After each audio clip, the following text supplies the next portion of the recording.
guys, so your recipe calls for room temperature eggs, but you keep them in the fridge as we all do.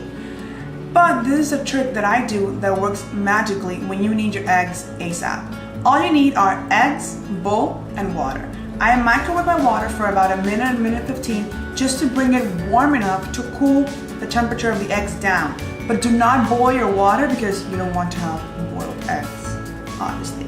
So all you do is you pour your water inside your bowl, like so.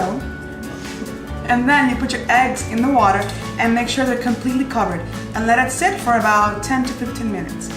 Why do you need your eggs to be at room temperature? You actually need all of your ingredients to be at room temperature because it helps with the even cooking, the better disbursement of the eggs inside the batter, and a lighter texture. So now you know the next time you don't have time to wait for eggs to come to room temperature, but you need them, this is how you do. Thanks for watching and see you later. I'll be posting tips every week, so make sure to tune in.